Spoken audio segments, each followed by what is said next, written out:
รถยนต์ดักตำแหน่งอิซูซุជារថយន្តរបស់ប្រទេសជប៉ុនផលិតនៅប្រទេសជប៉ុននាំចូលពីប្រទេសជប៉ុនគុណភាពជប៉ុនហើយជាអ្នកជំនាញដែលផ្ដល់នូវការដឹកជញ្ជូនដល់ល្អឥតខ្ចោះគ្រប់កាលៈទេសៈ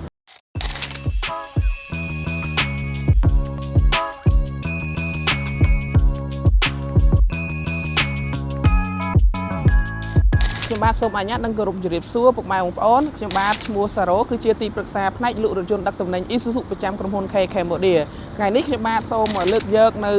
ចំណុចសំខាន់ពិសេសមួយចំនួនរបស់រថយន្តមួយ model មកបង្ហាញជូនពុកម៉ែបងប្អូន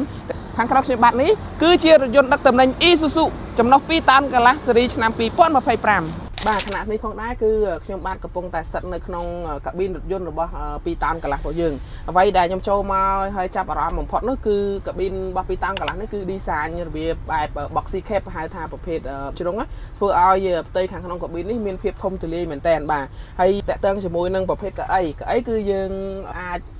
ផ្ទុកជាមួយនឹងអ្នករួមដំណើរបានចំនួន2នាក់អញ្ចឹងគឺមានន័យថា3នាក់តាំងតកង់បាទហើយអ្វីដែលកាន់តែពិសេសមួយទៀតនេះគឺម៉ាស៊ីនត្រជាក់បាទប្រព័ន្ធម៉ាស៊ីនត្រជាក់នេះគឺត្រជាក់មែនតើដោយសារតែគឺជាប្រភេទម៉ាស៊ីនត្រជាក់ស៊ីនដែលតម្លើងពីជប៉ុនមកផ្ទាល់តែម្ដងបាទហើយតកតឹងមួយសេរីភាពហ្នឹងគឺយើងអាចកម្រិតទៅតាមស្តង់ដាររបស់យើងបានចង់បានត្រជាក់ឬក៏ត្រជាក់ល្មមអីចឹងណាបាទហើយមួយទៀតតកតឹងជាមួយនឹងប្រព័ន្ធវិទ្យុគឺការកំសាន្តអីផ្សេងបាទហើយអ្វីដែលកាន់តែពិសេសនោះគឺមាន USB សម្រាប់សាកថ្មពេលដែលបងតកង់ឡានក៏ដូចជាខាងបងប្អូនសេលដែលគាត់ចុះទៅជាមួយខាងតកង់ឡានណាពេលដែលអស់ថ្មអស់អីទៅគឺគាត់អាចសាកថ្មនៅនេះអីបានអញ្ចឹងណាបាទហើយមួយទៀតតកតឹងជាមួយនឹងកន្លែងសម្ភារៈដាក់ទឹកឬក៏ភេសជ្ជៈអីផ្សេងគឺមាននៅនេះបាទអញ្ចឹងគឺងាយស្រួលមែនតើអត់បាច់ចាំយើងទៅតពុះអីតណៃតណោងអីទេបាទហើយអ្វីដែលកាន់តែពិសេសមួយទៀតនោះគឺពាក់ព័ន្ធមួយបងសេលគាត់ចុះខេត្តគឺគាត់មានឯកសារអីអញ្ចឹងគឺឯកសារនេះគឺយើងអាចដាក់នៅលើ header tray នេះបានបាទមានទាំងសងខាងតែម្ដងគឺមានទាំងខាងតៃកង់និងខាងព្រូហើយតកតឹងជាមួយនឹងរបាំងការពារពន្លឺថ្ងៃបាទរថយន្តខ្លះទៀតគឺមានតែផ្នែកខាងតកង់ឯខាងព្រូគឺអត់មានទេអញ្ចឹង Isuzu នេះគឺពិសេសមែនតើគឺមានទាំងផ្នែកតកង់និងផ្នែកព្រូផងដែរបងប្អូនណាបាទអញ្ចឹងអ្វីដែលកាន់តែពិសេសមួយទៀតនោះគឺកន្លែងដាក់ name card បាទកន្លែងនេះគឺបងសេលអីហ្នឹងគាត់ចុះទៅជួបមួយអតិជនគាត់អីហ្នឹងគាត់អាចដាក់នាមប័ណ្ណអីនៅហ្នឹងមកអាចដកអាហ្នឹងហុចទៅជូនអតិជនគាត់អីសម្រាប់ការតាក់ទងទិញផលិតផលយើងនៅពេលក្រោយទៀតណាបងប្អូនបាទអញ្ចឹងចកោតរបស់យើងនេះគឺអីគឺយើងអាចសេរីទៅមុខទៅក្រោយអីបានតាមចំណង់ចំណូលចិត្តហើយចកោតនេះគឺយើងអាចសេរីបានឡើងលើចុះក្រោមអីតាមចំណង់ចំណូលចិត្តរបស់អ្នកបើកបរបងប្អូនណាបាទរថយន្តមួយ model នេះត្រូវបានបំពាក់ជាមួយនឹងម៉ាស៊ីន model ថ្មី 4JJ1TC បាទគឺជាប្រព័ន្ធ turbo charger បាទ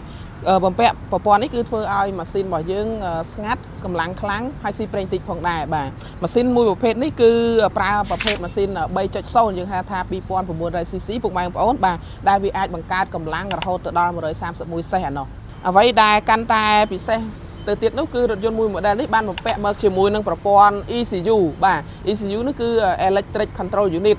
ដែលយើងហៅមួយយ៉ាងទៀតថាជាប្រភេទប្រអប់ខ្មៅប្រអប់នេះផងដែរគឺផ្ទុកនៅរាល់ទិន្នន័យរបស់រថយន្តរបស់យើងផងដែរបាទដូចជាការបើកបរជាក់ស្ដែងអញ្ចឹងគឺ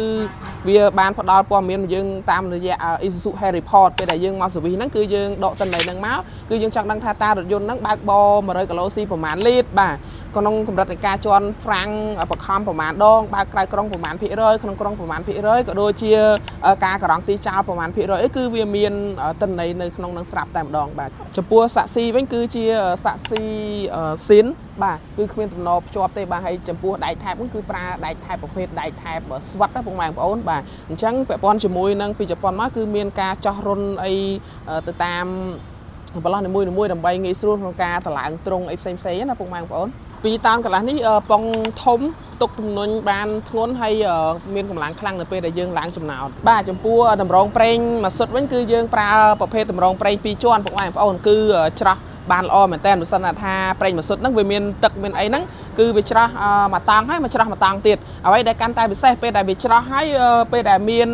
ដក់ទឹកដក់នៅហ្នឹងអញ្ចឹងគឺវាបានផ្ដល់ sensor alert ទៅក្នុងកាប៊ីនថាតម្រងប្រេងម៉ាស៊ុតហ្នឹងគឺមានចូលទឹកចូលអីអញ្ចឹងគឺងាយស្រួលនៅក្នុងការយើង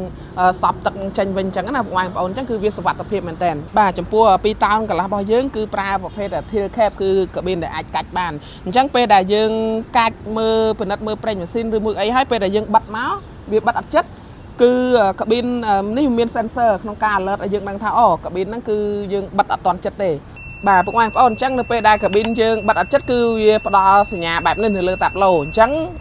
alert ឲ្យយើងដឹងថាអូកាប៊ីនអត់តាន់ចិត្តដើម្បីឲ្យយើងមានការប្រុងប្រយ័ត្នយើងចុះមកបិទវាម្ដងទៀតអីចឹងបាទបន្ទាប់ពីបង្ហាញប្រផ្នែកម៉ាស៊ីននេះហើយយើងមកមើលប្រភេទសាក់ស៊ីវិញម្ដងបាទសាក់ស៊ីនេះគឺយើងធ្វើត្រង់បានប្រវែង4ម៉ែត្រកន្លះបដ ாய் ទទឹងបាន1ម៉ែត្រ9ហើយកម្ពស់បាន1ម៉ែត្រ9ដូចគ្នាជាប្រភេទទូស្ងួតឬក៏ទូត្រជាក់ប៉ុន្តែមិនមែនធ្វើបានតែទូស្ងួតនិងទូត្រជាក់ទេយើងអាចធ្វើប្រភេទ cargo ដឹកទំនិញធម្មតាក៏បានប្រភេទបើកស្លាបក៏បានបាទជាមួយនឹងប្រភេទ stand ទឹក stand ប្រេងអីគឺធ្វើបានទាំងអស់អញ្ចឹងគឺយើង customize បានទៅតាមតម្រូវការអាជីវកម្មរបស់ពុកម៉ែបងប្អូនផងដែរបាទចំពោះរថយន្តមួយ model នេះដែរទម្ងន់ផ្ទុកស្តង់ដារពីរោងចក្រមកគឺយើងអាចផ្ទុកទំនិញបានរហូតដល់3តោនជាងអានោះពុកម៉ែបងប្អូនបាទដូច្នេះសម្រាប់បងដែលមានបំណងទិញរថយន្តបម្រើការក្នុងអាជីវកម្មឥឡូវនេះបងអាចធ្វើការបង់រំលោះសុទ្ធ 100% ជាមួយនឹងអត្រាការប្រាក់ទាបហើយអាចបង់ប្រចាំខែរហូតដល់9ឆ្នាំឯណោះអ្វីដែលកាន់តែពិសេសគឺបងអាចដករថយន្តបានប្រើប្រាស់ភ្លាមតែម្ដងសម្រាប់ព័ត៌មានបន្ថែមសូមធ្វើការទំនាក់ទំនងតាមរយៈលេខទូរស័ព្ទឬក៏ដូចជា Facebook Page ខាងក្រោមនេះបាទសូមអរគុណសូមជម្រាបលាបាទ